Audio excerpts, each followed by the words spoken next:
안녕하세요. ESG 2.0의 저자 트렌드 분석가 김용섭입니다. 제가 수많은 책을 썼는데요. 가장 고생하면서 썼던 책 중에 하나가 아마 이 책일 겁니다. ESG라는 굉장히 방대한 주제를 사실 써야 될 이유가 있었습니다. 우리가 ESG라는 화두를 받아들인 지가 사실은 좀 돼요. 전 세계에서 이 화두가 나온 지가 2004년에 시작된 거면 거의 18년째가 되는 거죠. 18년이고 우리나라에서도 한 2년여 전부터 이 화두를 굉장히 관심 가지고 봤습니다. 그런데 미국이나 유럽에선 이 화두를 훨씬 더 먼저 받아들이고 기업들이 ESG 경영, 투자에서도 마찬가지 굉장히 열심히 준비를 많이 했는데요. 그럼 과연 먼저 준비하고 뛰어들고 뭔가 투자를 많이 한 기업과 그렇지 않은 기업의 차이가 없겠습니까? 그 차이가 어떤 차이가 될지, 누군가에게 어떤 미래, 어떤 기회, 어떤 위기를 만들어 줄지 여기에 대한 해석도 좀 필요했고요. ESG를 초반에 받아들였던 그 입장이 아니고 좀 더 진화된 다음 단계가 좀 필요했습니다. 그래서 기존의 ESG에 대한 기본 개념을 1.0으로 규정을 하고요. 좀 더 진전된 그 다음 답을 2.0으로 규정을 해서 연구를 하기 시작했습니다. 오늘 여러분들에게 이 책에 대한 기본적인 내용, 그리고 이 책에서 가장 중요하게 생각했던 문제식 몇 가지를 알려드리도록 하겠습니다. 어떤 사람들은 ESG, 환경도 위하고 뭐 사회도 위하고, 그럼 환경 운동하는 사람이나 무슨 시민단체, NGO 이런 쪽의 시각이라고 오해하는 사람도 있고, 이걸 하게 되면 지구에게 좋고 세상에 좋고 이렇게 생각하는데요. 사실 ESG에 가장 이득 많이 보는 사람, 자본가입니다. 자본주의가 가장 이득을 봐요. 자본주의에 꽂힌 금융자본, 투자자본이 ESG라는 화두를 시작했고 지금도 계속 주도하고 있습니다. 그들이 설마 자기네 이득 전혀 없는데 자기네 돈과 무관하게 세상을 위하려고 정말 북극곰 살려고 하겠습니까? 우리는 세상의 어떤 변화를 바라볼 때 그 변화의 본질을 자꾸 봐야 됩니다. 명분으로는 뭔가 세상 그럴싸한 게 자꾸 나오지만 그 속에 담긴 실리를 좀 봐야 되는데요. ESG를 주도하고 있는 모든 세력들은 여기서 기회를 얻고자 합니다. 사실 여기에 대한 흐름들을 우리가 제대로 파악하지 못하면 뭐가 기회인지 뭐가 위기인지 모를 테고요. 그냥 누군가가 저런 얘기하고 누군가 ESG 투자 경영 얘기 그러나 보다 하다가 우리 일 아닌 것처럼 자꾸 지나가고 하다가 이것 때문에 말미암아 크게 발생하는 기회들을 놓치고 속상해하고 후회하지 않겠습니까? 참고로 ESG 중에서 가장 중요한 항목 중에 하나가 E 있죠. E 중에서도 아마 탄소 중립, 이게 가장 중요한 화두가 될 텐데요. 맥킨지라는 컨설팅 회사가 2050년까지 전 세계가 탄소 중립을 지금 한다고 했잖아요. 이거 하면 돈 많이 듭니다. 얼마나 될까 한번 계산해 봤습니다. 그랬더니 2050년까지 전 세계가 275조 달러쯤 든답니다. 물론 그 회사의 추정치가 틀릴 수는 있겠죠. 하지만 275조 달러라는 이 개념이 갑자기 확 사라져서 반의 반토막 나지는 않겠죠. 꽤 큰 금액입니다. 우리 돈으로 하면 35경 가까이 됩니다. 이 엄청난 돈이 전 세계에 재생에너지를 위한 비용이라던가 각종 설비 투자, 그러니까 어딘가에 뭔가를 짓거나 기존에 뭔가 기술을 바꾸거나 이런 비용입니다. 즉 우주로 흩뿌리는 돈이 아닙니다. 지구상에 남아있는 돈이고요. 그 돈을 누가 가져가겠습니까? 기업이 가져가지 않겠습니까? 275조짜리의 어마어마한 시장이 만들어지는 겁니다. 이 시장을 누군가는 공략해서 돈을 벌겠다 궁리를 할 거고, 누군가는 그 개념이 없이 어떻게든 좋은 점수 좀 따볼까? 이렇게 하다가는 기회를 놓치지 않겠습니까? 그래서 ESG라는 것을 우리는 좀 더 냉정하게 바라볼 필요가 있고, 자본주의의 가장 이득이 되는 그 방향, 결국 그 방향 속에서 우리는, 우리 기업은, 한국 경제는 어떤 접근이 가장 좋을까 한번 생각해 보는 게 좋지 않겠습니까?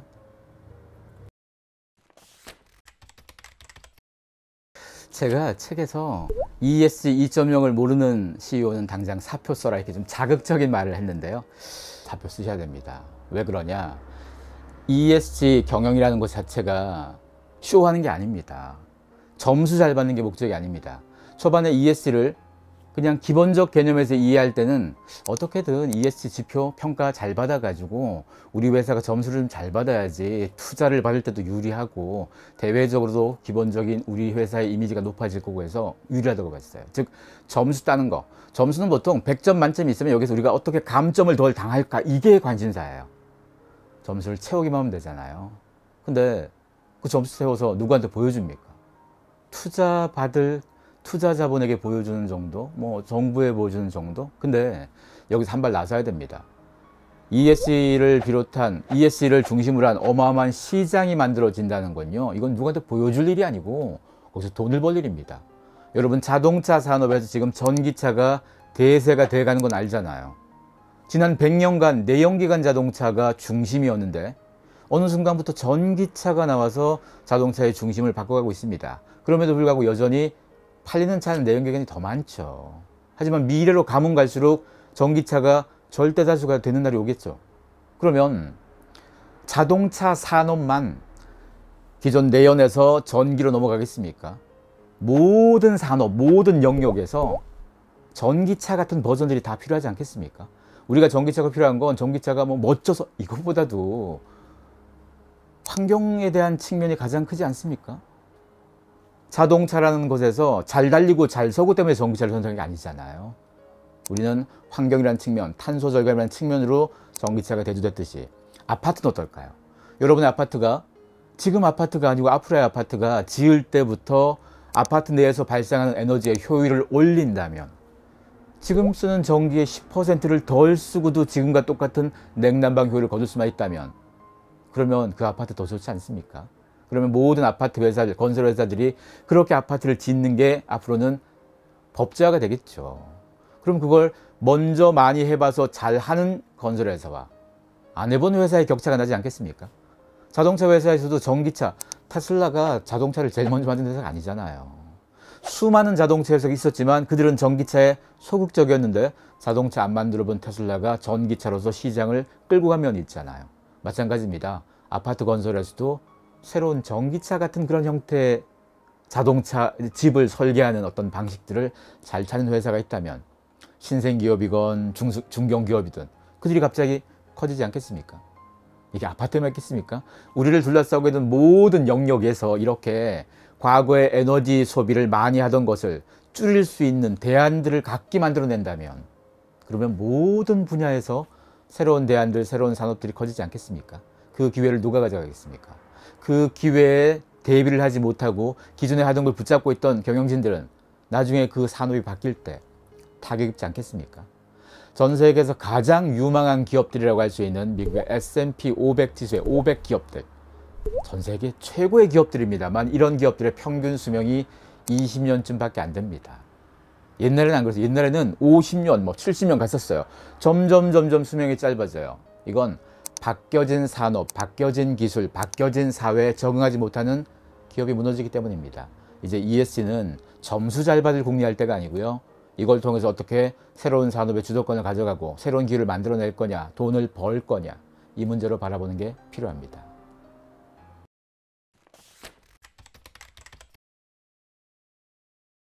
한국 기업들이 ESG를 나중에 받아들였죠. 최근에 받아들였죠. 이러다 보니까 아직은 점수 따는 방어적인 ESG 정도만 생각하는 기업들이 의외로 많고요. 그리고 ESG에 관심을 가지서라도 소극적인 게 많습니다.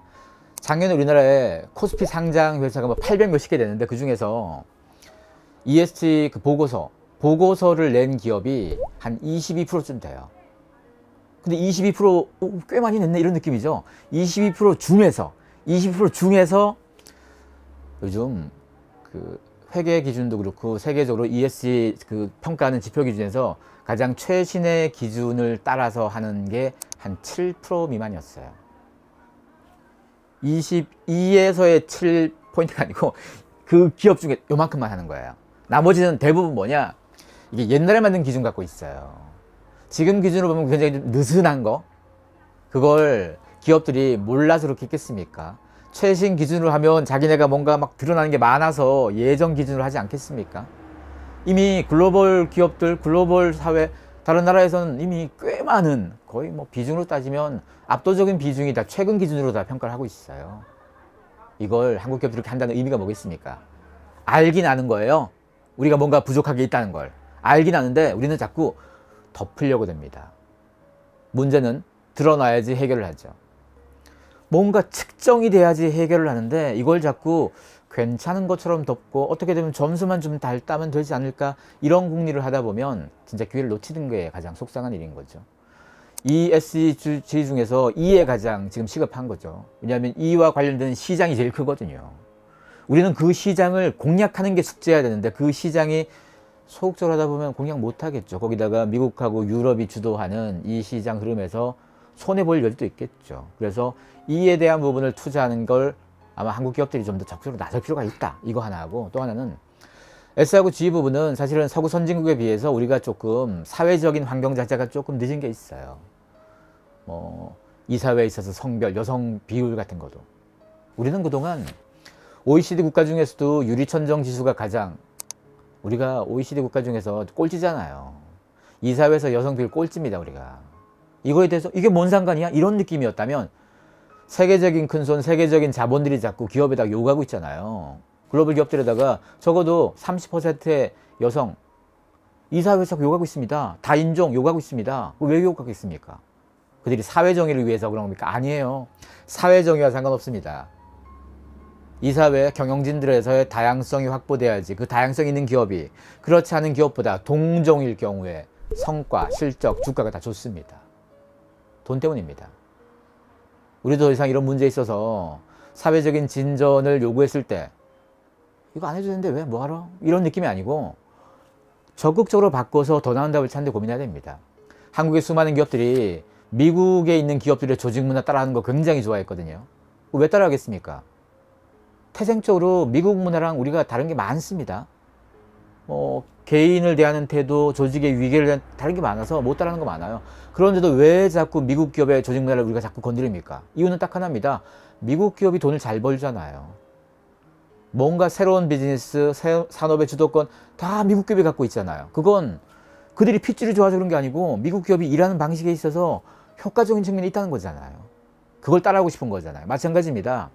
E든 S든 G든 글로벌 기준에서 더 나은 답들을 글로벌 기업들이 자꾸 요구하고 찾아간다면 그것이 이득이 되어서 하는 접근이기 때문에 한국 기업들도 우리 원래 안 그랬잖아. 이건 빨리 지우시고 적극적으로 변화를 해야 됩니다.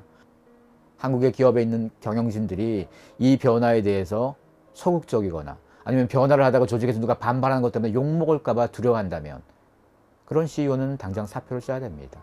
그런 CEO가 오히려 조직에 굉장히 큰 위해를 수년간 가할 거기 때문입니다. 한국 기업이 ESG 2.0에 대한 전략을 빨리 제대로 수립을 해서 이 문제를 적극적으로 풀어나가는 건 한국 경제를 위해서도 필요하고요. 한국인 우리 모두를 위해서 필요한 일 아니겠습니까? 삼성전자가 늘상 세계적인 투자 기관으로부터 그런 소리 많이 들어요. 탄소 중립이 왜 이렇게 소극적이냐, 왜 여기에 투자를 이렇게 안 하느냐, 자꾸 뭐라 그러는데 정말 삼성전자가 하기 싫어서 버티는 걸까요? 아닙니다. 하고 싶어요. 엄청 하고 싶어 합니다. 몇 년 전부터 계속 하고 싶었는데 못 하는 거예요. 왜냐? 탄소 중립 하고 싶죠. 리뉴어블 에너지 하고 싶습니다. 하기 위해선 국내에서 삼성전자가 쓸 재생에너지가 많아야 되는 거잖아요. 국내가 재생에너지 비율이 굉장히 낮잖아요. 전체 에너지 생산량에서. 이 문제를 해결하려면 한전도 나서줘야 되고요. 정부도 나서줘야 됩니다. 개별 기업 삼성전자 하나가 자기네를 위해서 뭐 어마어마한 막대한 돈을 들여서 발전소 다 만들 수도 없고요. 한국을 대표하는 기업입니다. 삼성전자가 이 문제를 해결하지 못하면 이게 삼성전자만의 문제가 아닌 거죠. 아리백에 먼저 들어간 기업들이 하고 있는 것 중에 하나가 뭔가 하면요. 그들은 자기네 생산 거점만 따지는 게 아니고 자기네에 공급하는 뭐 납품하는 회사들까지 신경 쓸 수밖에 없어요. 공급망도 다 신경 써야 되는데 삼성전자는 애플을 비롯한 세계적인 회사에 반도체 공급하는 회사잖아요. 삼성은 완제품 물건도 만들지만 그 원자재 공급 많이 하는 회사입니다. 근데 거기에 있는 글로벌 기업들이 다 아리백에 들어가서 우리 공급망에도 다 요구하는 거예요. 이거 안 되면 뭐 조건도 좀 달라지겠죠. 이 문제를 풀기 위해서 사실은 한국전력 정부가 얼마나 적극적으로 문제를 풀어줄 거냐, 그런 차원에서 정부의 ESG 2.0 전략도 좀 필요한 거고요. 삼성전자가 전 세계 공장이 있잖아요. 전 세계 공장 중에서 리뉴어블 에너지 대부분 다 써요. 지금 못 쓰는데 딱 2개, 베트남하고 한국입니다. 베트남은 전체 전력 발전 석탄 엄청 비중 높습니다. 베트남도 결국 나중에 바꾸긴 해야겠지만 한참 걸릴 거예요. 한국도 아직 멀었잖아요. 그래서 아리백은 저 기업이 소홀해서 안 했구나 이렇게 볼 수 없어요.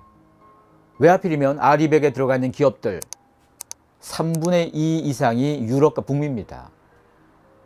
왜 아시아는 조금밖에 없을까요? 그나마 아시아가 지금 조금 늘어서 비중이 이렇게 된 거고, 작년, 재작년까지만 해도 거의 4분의 3 이상이 유럽, 북미였어요.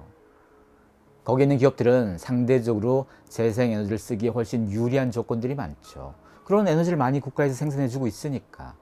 그래서 우리는 이 문제에 대해서도 개별 기업도 나설 문제가 있고, 정부와 전력을 생산하는 쪽에서도 접근할 문제가 있습니다. 그 관점으로 좀 봐야 됩니다. 그래서 아리백이라는 관점을 무조건 들어가면 좋은 거, 안 들어가면 나쁘고, 이거 보기도 사실 쉽지 않아요. 여기서 이어지는 질문이 이게 가능하죠. 아리백에 먼저 들어간 기업들은 다 ESG 경영 잘하는 기업일까? 그렇게 볼 수 없습니다. 잘하는 기업도 있긴 하지만 그렇지 않은 기업도 의외로 많습니다. 이게 뭐냐? ESG 중에서 E는 열심히 하는 기업들 많습니다. 그거 열심히 하려고 아리백 들어갔으니까. 근데 S와 G에 있어서는 아쉬운 기업들이 많아요. 참고로 미국에 있는 테크 기업들 전 세계에서 돈을 벌지만 얘들의 공통점, 세금을 잘 안 냅니다. 남의 나라에서. 다 자기 나라로 끌고 갑니다. 한국에서도 애플, 구글 뭐 이런 애들이 돈 엄청 벌지만 세금 조금밖에 안 냅니다. 이거 EU에서 늘상 문제 삼았거든요. 문제 삼아서 아니 여기서 돈 벌었는데 여기서 세금 내고 가야지. 근데 계속 피해 나가니까 구글세라고 뭐 디지털세라고 불리는 세금을 계속 만들어내고 있었는데요. 작년에 OECD 경제 수장들이 다 모여가지고 조정한 게 있습니다. 그래서 구글세를 전 세계로 확장시키는 거예요.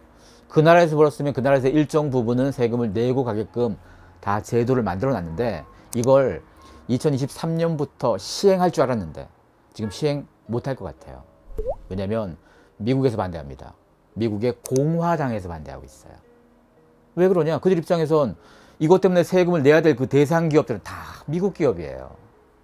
바꿔 얘기하면 그 미국 기업들은 그동안 딴 나라에서 세금 잘 안 내고 다녔다는 얘기잖아요.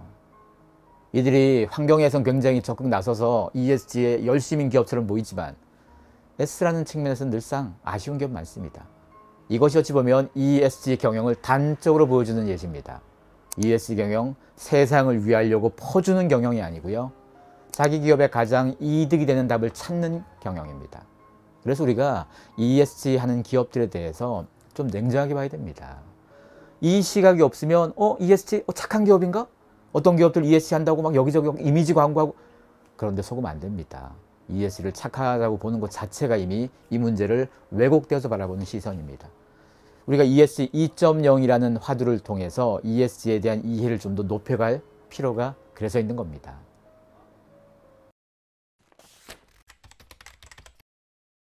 5월 24일에 한국을 대표하는 주요 CEO들이 다 같이 모였어요. 그 바쁜 와중에 다 같이 모여서 선포식이라는 걸 했어요. 뭘 했느냐? 신기업가 정신협의회라는 걸 만들었습니다. 뭐 여기 최태원 회장부터 정의선 회장 많이 왔는데요. 신기업가 정신협의회, 이거 영어로 하면 ERT라고 쓰는데, 수많은 CEO가 모여서 무슨 얘기 하느냐?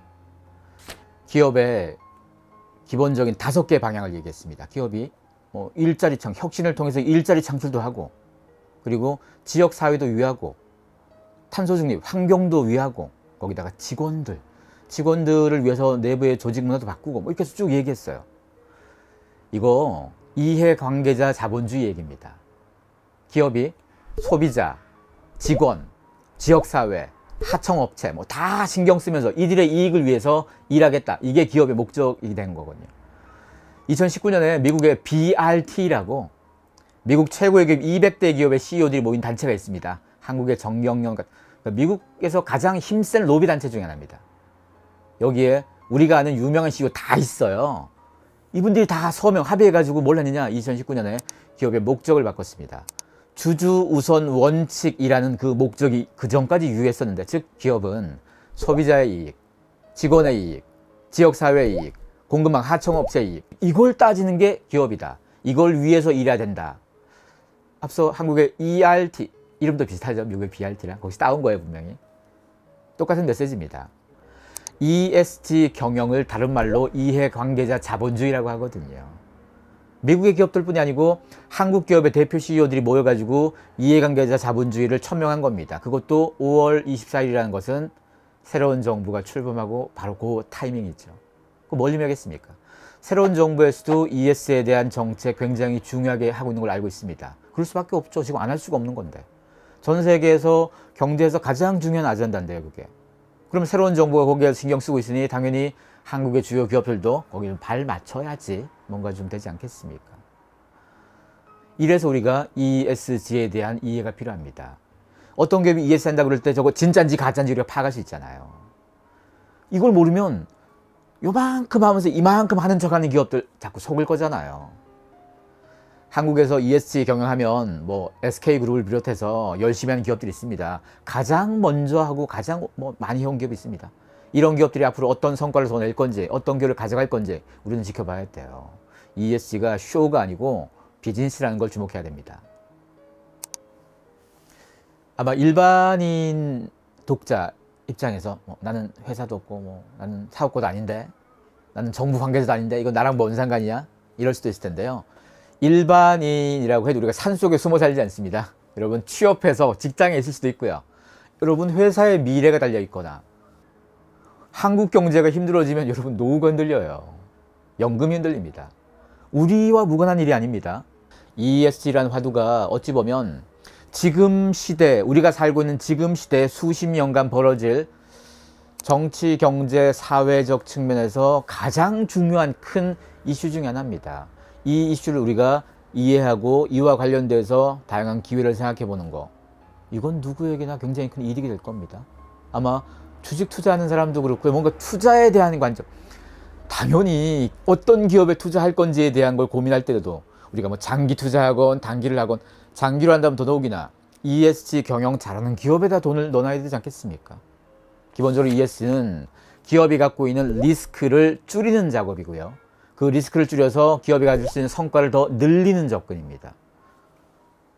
이거는 기업뿐이 아니고 뭐 일반인들은 투자도 할 거고, 일반인들이 취업할 때도 어떤 회사에 들어갈 거는 궁리할 거고, 우리 모두의 삶과 연관되어 있습니다. 그래서 ES 2.0 이 책을 나는 뭐 몰라도 되지 않을까? 아닙니다. 여러분이 기회가 되신다면 이 책을 보면서 우리 세상이 어떻게 이루어져 있는지, 우리 자녀가 살아갈 미래예요.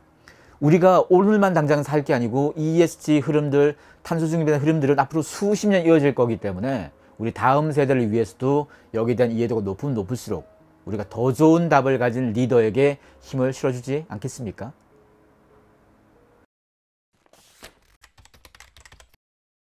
ESG는 아마 들어봤을 겁니다만 ES 2.0 알까요? ES 2.0 이게 단지 기업만의 얘기가 아니죠. 한국 경제는 수출 비중이 굉장히 높은 경제입니다. 한국의 경제를 뒷받침하는 건 다 수출이 굉장히 커요. 우리나라의 유망한 기업, 우리나라의 세계적 기업들, 뭐 삼성, 현대차부터 그런 기업들이 가만 보면 다 제조업이에요. 제조를 해서 수출하는 기업이에요. 근데 제조, 수출 이 두 가지에서 문제가 하나 있습니다. 제조는, 공장은 에너지 소비가 많아요. 에너지 소비가 많을수록 탄소 배출은 많을 수밖에 없죠. 우리가 유독 에너지, 그 다음에 탄소에 대한 비중을 좀 많이 갖고 있는 나라입니다. 참고로 독일하고 우리나라가 총 에너지 소비량이 비슷합니다. 독일이 우리보다 인구가 좀 많죠. 인구만 많습니까? GDP는 3배 가까이 많습니다. 근데 에너지는 비슷해요. 이거 우리가 뭔가 좀 아쉬운 게 있나 봐요. 거기다가 재생에너지 생산량은 독일이 우리보다 5.6배쯤 많습니다. 분명히 독일도 세계적으로 수출 그리고 제조업 강국입니다. 전 세계에서 제조업 국가 경쟁력 리스트 뽑으면 1등 늘상 독일하고, 한국은 탑5 안에 늘상 들어요. 한국도 제조에서 어마어마한 나라입니다. 근데 제조가 탄소 배출에 대한 부분을 숙제를 풀지 못하면 수출에 문제가 생깁니다. EU에서 탄소 국경세, 그러니까 EU로 물건을 수출하고 싶은 해외에 있는 기업들은 만약에 그 기업이 탄소 배출이 좀 많다면 그 기준에 따라서 그러면 관세를 더 물어야 돼요. 세금을 더 내야 됩니다. 탄소 배출을 줄이기 위한 투자가 우리가 돈을 쓰더라도 해야 될 이유가 이런 겁니다. 안 쓰면 나중에 돈 더 내야 되거든요. 이걸 하필이면 EU가 왜 가장 먼저 전 세계에서 하겠습니까? 그리고 또 하는 데가 미국도 한다 그러거든요. 영국도 한다 그러고 캐나다도 한다 그래요. 왜 하필이면 북미와 유럽에 있는 국가들이 주로 탄소 국경세를 가장 먼저 얘기합니다. 왜? 여기에 대한 대비가 잘 돼 있기 때문입니다. 상대적으로 전 세계에서 탄소 배출량에 대한 관리를 가장 잘하고 있는 지역이기도 하고요. 제가 전 세계 GDP 10개 국가, 상위권 10개 국가 중에서 우리가 보통 서구 선진국이라고 그러죠. 선진국, 소위 서양의 선진국 네 나라, 미국, 영국, 독일, 이렇게 포함하면 네 나라, 거기다가 아시아 네 나라, 중국, 일본, 한국 포함해서 인도까지 이 네 나라의 차이가 있었습니다. 서구의 네 나라는요, 지난 수십 년간 에너지 소비량이 비슷하거나 조금 주는 느낌이에요. 근데 우리는 어떠냐? 아시아는 계속 올라갑니다. 이럴 수밖에 없죠. 아시아는 성장 한창 할 때고, 걔들은 이미 옛날에 성장해서 지구 잔뜩 망쳐놓고 지금 그들은 탄소 중립에 대한 화두를 더 적극 외칩니다. 탄소 중립에 대한 준비를 더 먼저 해놓은 지역이 그렇지 않은 지역에 대해서 세금 부과를 할 수 있고, 이걸 중에 보호무역이죠. 이런 걸 다른 말로 그러면 사다리 걷어차기도 될 수 있죠. 우리 미리 다 커놨으니까 다음 클레드를 똑같은 조건으로 만들면 안 되잖아요. 그들 입장에서는 그럴 수밖에 없죠. 그러면 이 문제는 개별 기업 문제가 더 이상 아니죠. 국가가 개입할 문제입니다. 국가가 나서서 이 문제에 대해서 신경 써줄 일입니다. 그래서 어떤 국가의 지도자건 이제는 ESG에 대해서 적극적인 인식이 필요하고, 이를 통해서 한국의 기업, 한국의 경제가 다른 나라에 비해서 불리한 상황이 되지 않게끔 어떻게 정부가 팔로우 해줄 수 있는지 여기에 적극 투자할 때입니다. 앞으로 정부가 이 일을 얼마나 잘하는지 우리 한번 잘 지켜봐야 됩니다.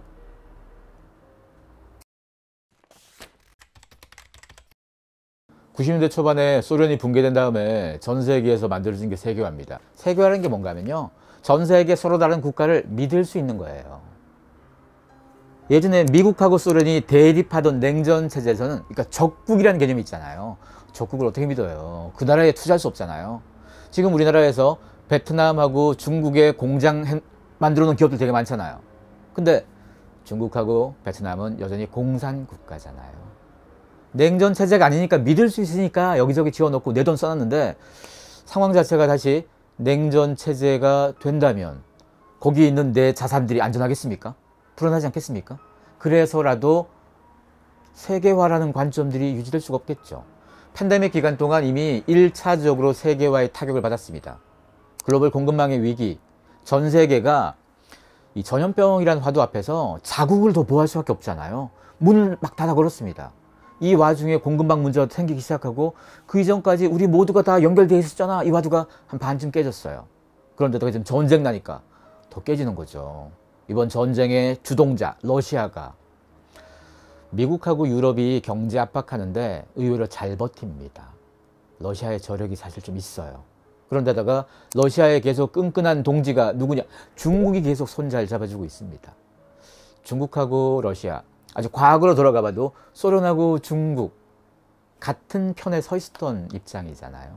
그래서 지금 미국하고도 중국은 늘상 갈등이잖아요. 이런 관계가 돼서 전 세계에 새로운 신냉전 체제가 구축되게 된다면, 그럼 우리가 세계화, 무역, 이 모든 부분에서 타격받을 겁니다.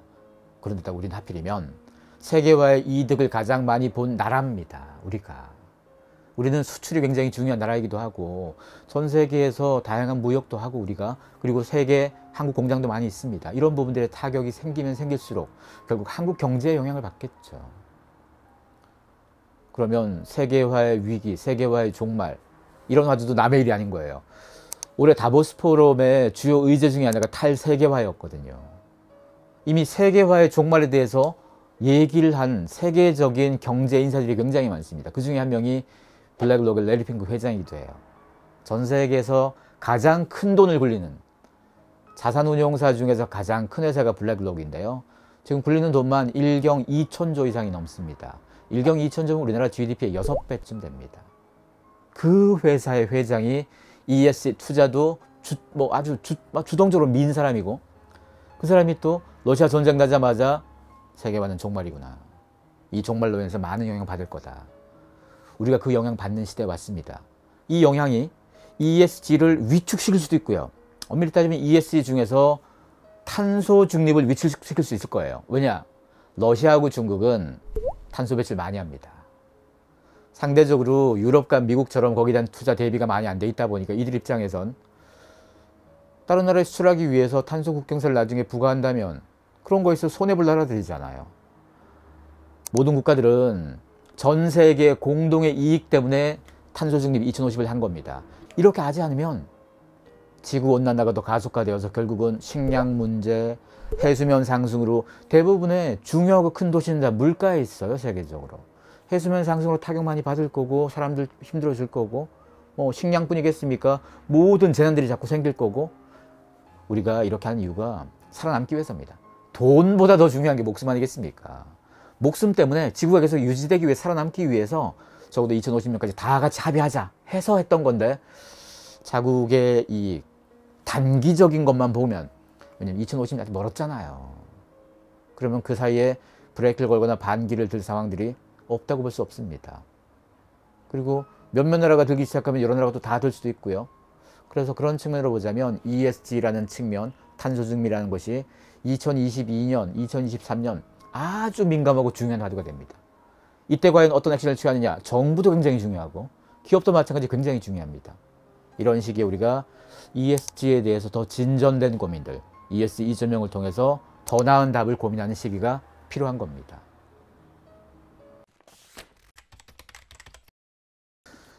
사실 ESG라는 흐름에서 큰 변수 하나가 2022년에 등장했습니다. 바로 러시아 전쟁입니다. 왜 그러냐?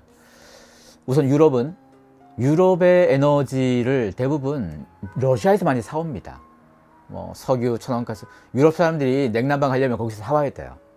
근데 전쟁이 나니까 경제 제재를 하면서 러시아의 에너지 덜 사오고 이런 부분이 딱 생겼거든요.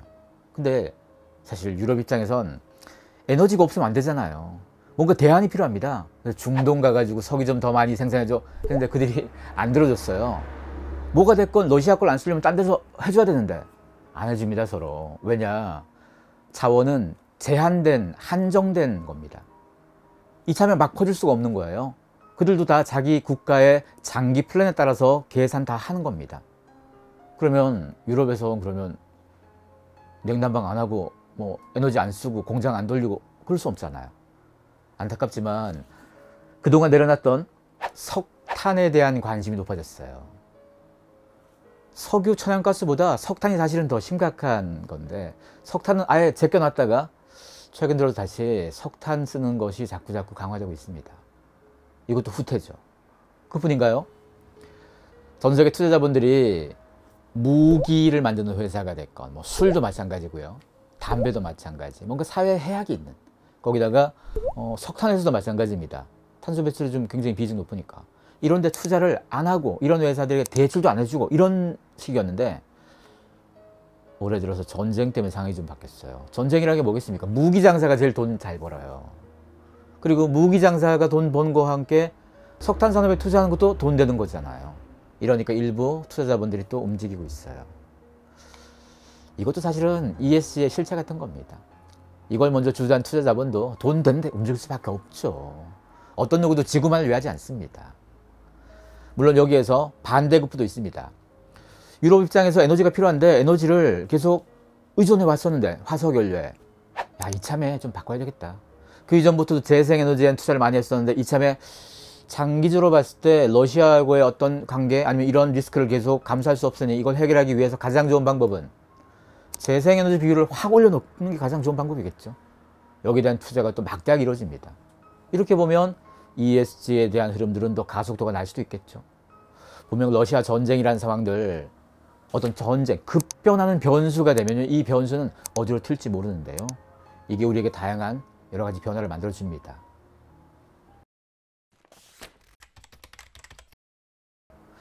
자본주의의 대북격이 될 수 있는 애덤 스미스라는 사람. 애덤 스미스가 기본적인 논조가 그거예요. 국가는 기업에 개입하지 말라. 기업이 알아서 하게끔, 자본주의가 알아서 문제를 풀게끔 개입하지 말라는 메시지였는데 그 메시지가 계속 이어져 왔었어요. 왜 CSR을 했느냐? 사회적 책임을 지는 거 얼핏 보면 기업이 되게 좋은 일 하는 건데? 근데 그걸 왜 했냐면요. 그걸 안 했더니 사회적으로 계속 그 기업이 돈은 되게 많이 벌어가는데 그 기업 때문에 뭔가 문제는 생기는데 돈은 기업이 쏙쏙 빼가니까 지탄을 받고요.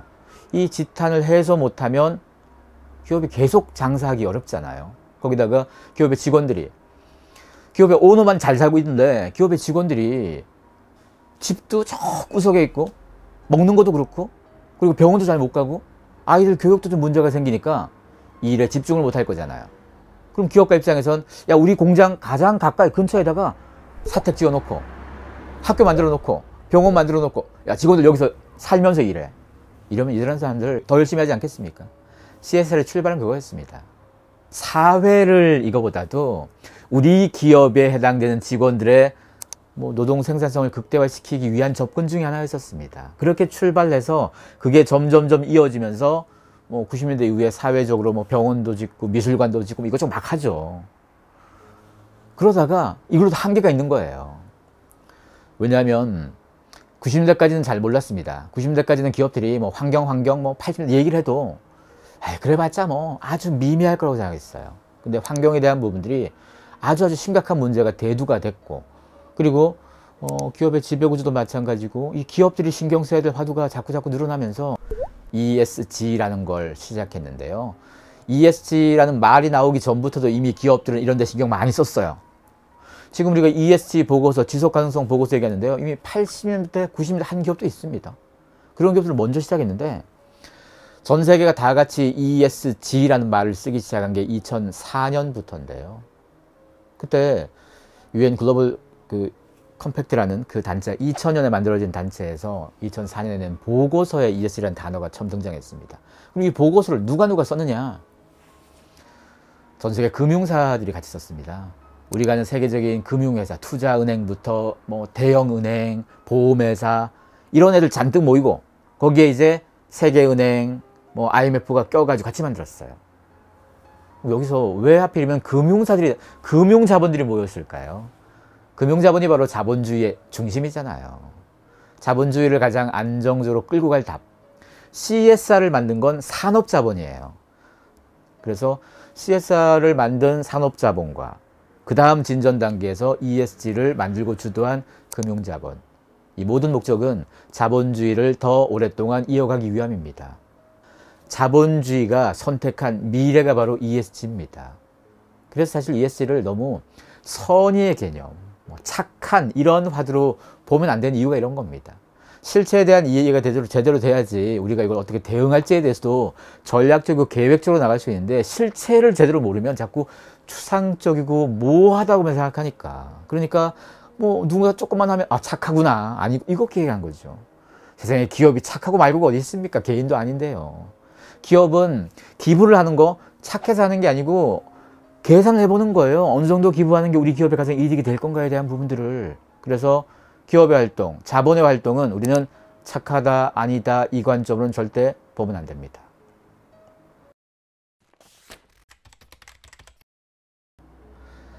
그런 경우가 있었습니다. 어떤 가전사에서 우리가 보통 가전제품 꽂아두고 있잖아요. 그 대기 전력이라 그러잖아요. 말로는 뽑아놓고 가자 그러지만 이게 대부분 다 꽂아놓고 그냥 나옵니다. 근데 대기 전력을 기준보다 확 줄이면, 그런 기술이 만들어지면 사람들이 그다지 번거롭지 않으면서도 전체적인 에너지 소비를 줄이지 않겠습니까? 가전사뿐이겠습니까? 반도체도 마찬가지, 에너지 효율을 높이고.